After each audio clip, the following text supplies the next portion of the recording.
Dennis, how positive have you felt this week after, especially the first 70 odd minutes against Villa? Yeah, I think I spoke about after the game about I think we're at a time it's important to look for positives, to look for things we can build on. And yeah, been really good week training. Been really pleased with the players' approach again. We looked at some things that we thought were really good for us on the day and served us well.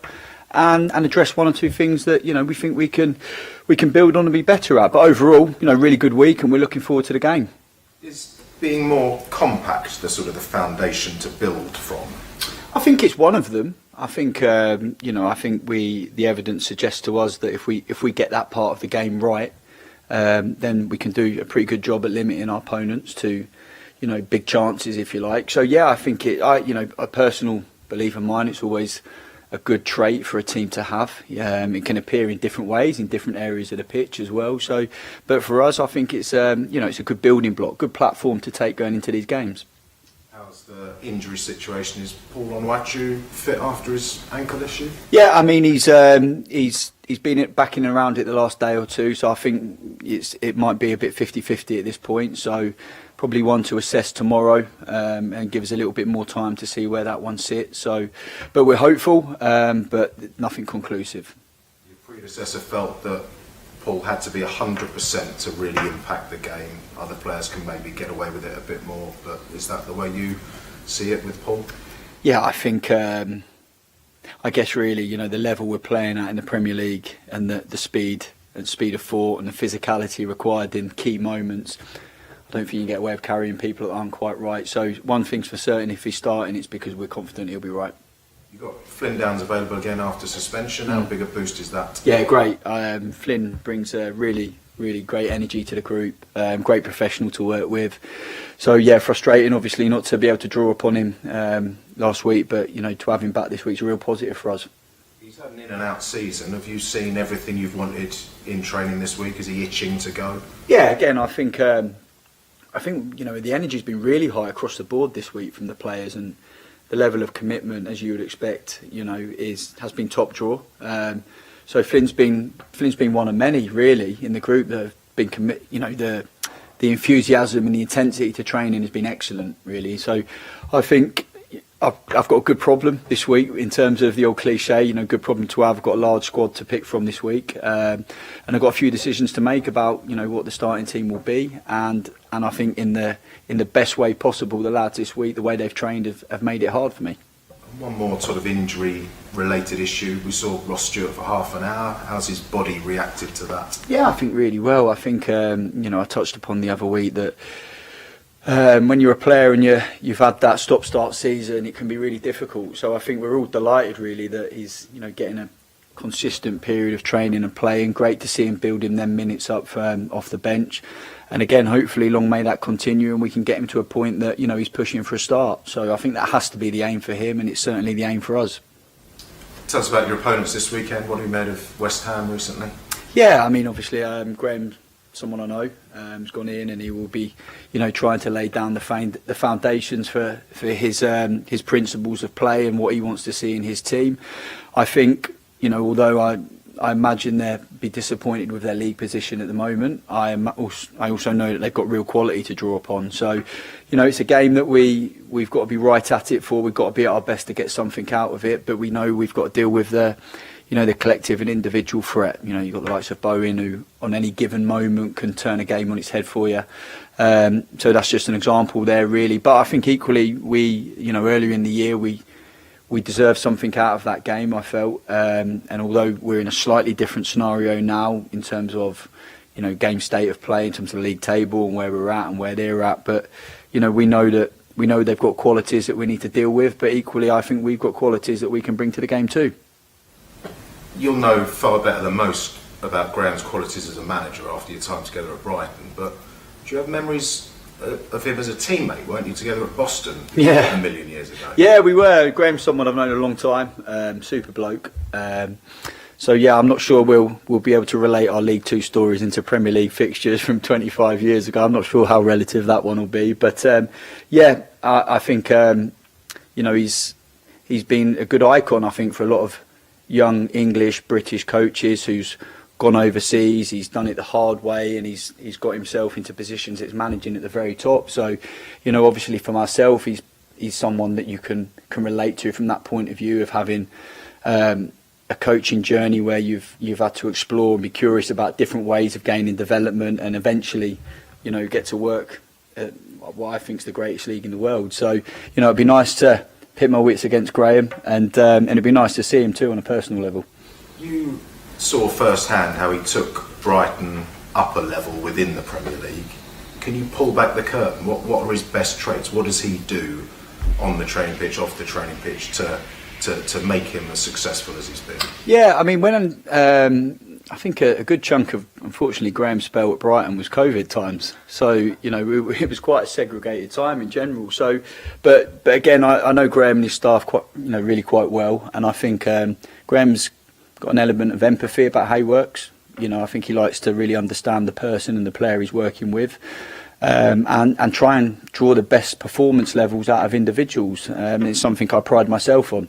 You know, I believe that you can improve individuals whilst trying to win games of football, and I think the goal is to achieve both in the modern game. I think there's an expectation as a coach that, you know, you're also developing the individual as a player and a person and helping them on that journey, but also finding that balance that it's a results-driven business we're in. So I think Graham strikes a nice balance with that, and I'm sure, you know, that he'll present a few challenges on the day, but I'm hopeful that I can present a few back with our team too.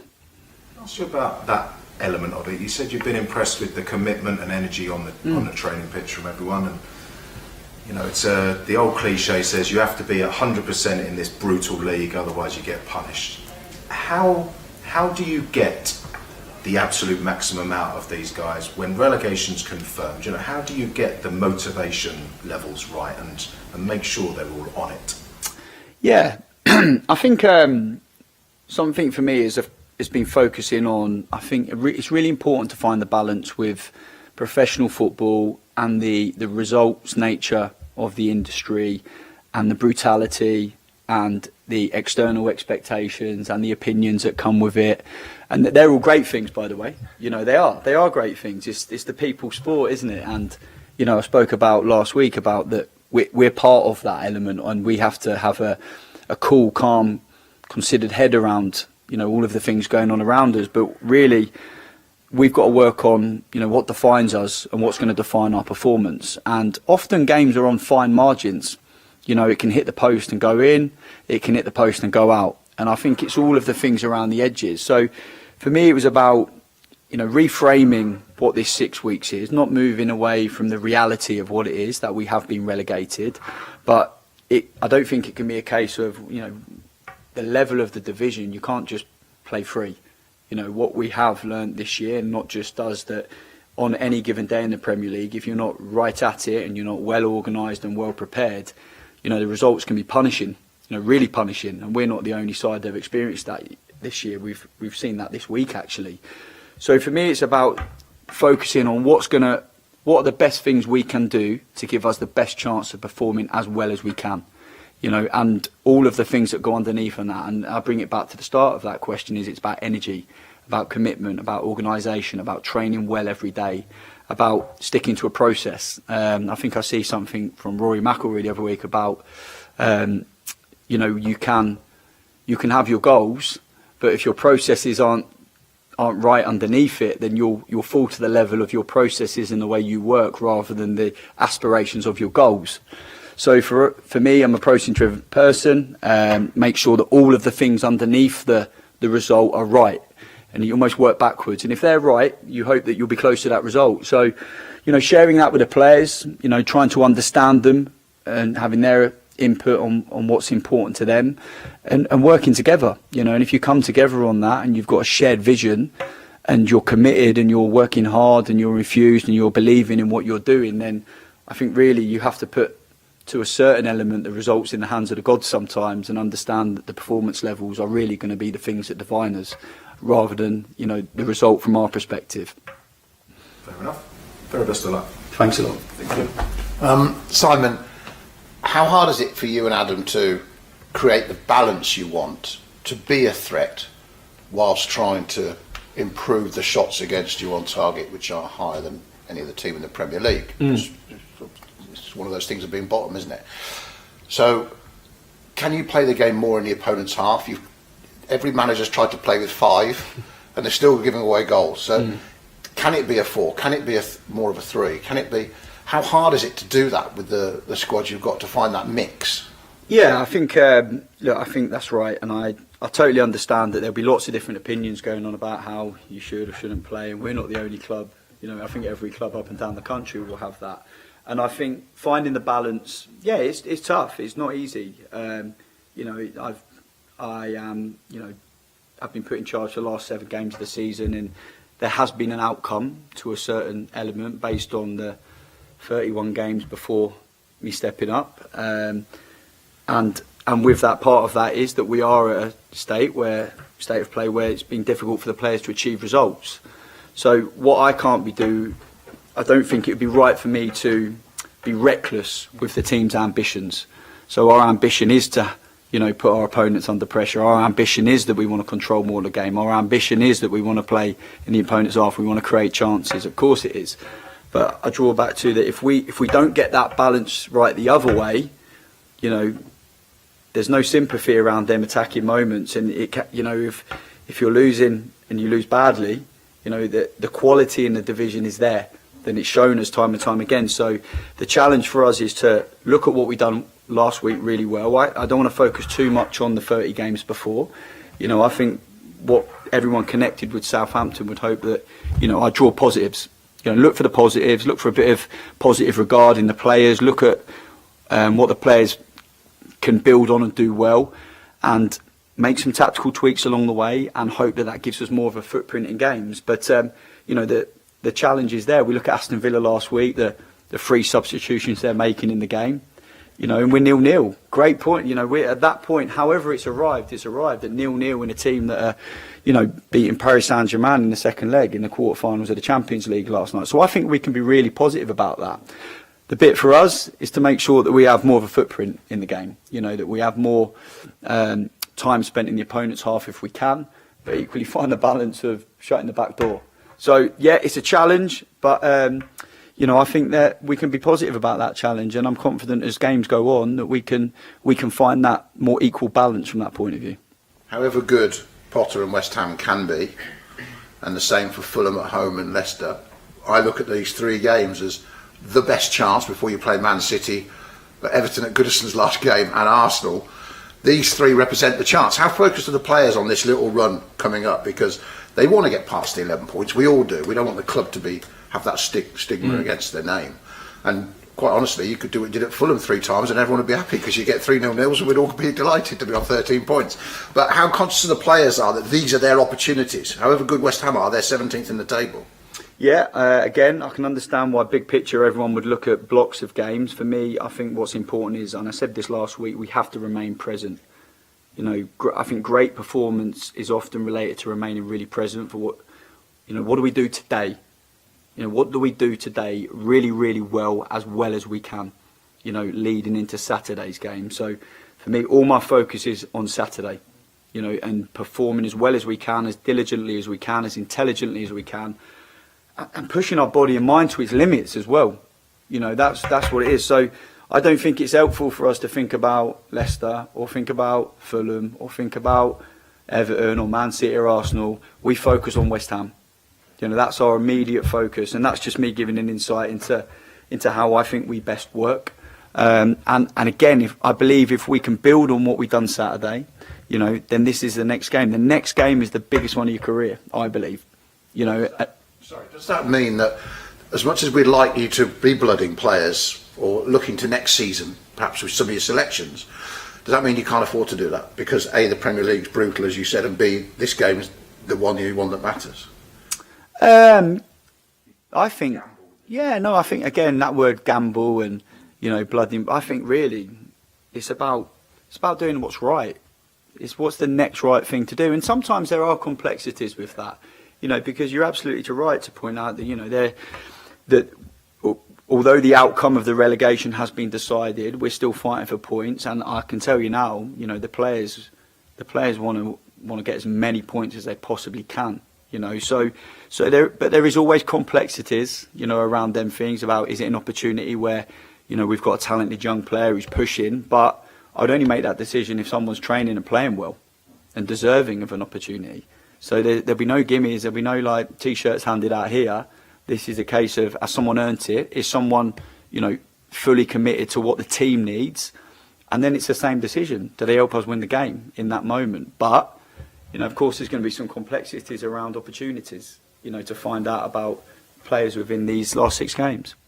How was the feedback to Jay after his few minutes? I know it was only a few minutes, but it's a player making his debut at his age in the Premier League. It's a big moment. And he got on the ball a few times and he got in. So does he get much feedback from that, or is that a waste of time with only 3 minutes on the pitch? No, I think, well, one is you know, yeah, but it's also a show of trust.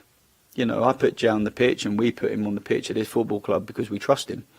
You know, and I think trust is a critical thing. When you're a younger player, you know, and you're stepping into the environment of Premier League games, I think, you know, I've got a lot of experience with younger players making that step, and trust is a big thing. You know, when we put someone in that environment, it's because we trust them. You know, we trust that they'll make good decisions. We trust that they'll be mentally resilient in bursts at the right time. And then we'll learn about them in turn. You know, so that's always a really nice moment, that. And again, I thought Jay come on, he showed some nice touches, some glimpses. You know, so yeah, I think really he can be delighted with that. And it was a positive. It was a positive for the day. And I think it's really important that we always find the balance of looking for okay, that weren't great, this could have been better. But in every game, there's always things that did go well. And there's always things that, you know, you can draw upon moving into the next week. And that was certainly one of them. Just on Ross, it's been a dreadful time for the poor bloke, really. And it's great to see him get so much time last week. Can he genuinely now start getting that game time and being more confident about himself physically towards next season? Because he could be a phoenix from the ashes next season for Southampton if he can stay fit. Yeah, again, I think you know, you clearly see in training his qualities. You know, his timing of movement is excellent, and he can finish. So yeah, I think if we can build that confidence and really get him back, and it takes time. You know, one of the things about the Premier League and the way the fixtures are, that, you know, I think in the lower leagues there's a higher frequency of games and there's more opportunities to build up. You know, so finding momentum as an individual player, I think, can be tough sometimes, because the games, the way the squads are built, the demand of the game technically, tactically and physically is enormous. And so for players to build confidence and momentum with playing week in, week out, that can be a little bit more challenging at this level. So I think we've got to be really diligent about that. And what opportunity Ross takes, you know, he grabs hold of, and that can be a great catalyst for his confidence, really. So, but I'm delighted what we're seeing off him, and personally, I'm really, really pleased that he's getting a nice run of fitness and training, and hopefully we can really build on that. Just finally from me, what do you see as West Ham on the pitch? What do you see in them as a team that makes them a threat for you at the weekend? What do they do well? I think they have the ability to adapt. You know, I think we've seen that in the last few games. I think within game, and obviously one of the ways Graham works, he's an adaptable coach. So I think they have individual quality, as we have individual quality. And I think their ability to adapt can be something we've got half an eye on. But I also think there's a lot of opportunities for us to, you know, cause problems, and how we do that, you know, we have to be really smart and confident about. But you know, it's a game that we can look forward to for sure. Thank you. Okay, George, for Tim. Hi, Simon. Can I ask you about Albert Grumbeck?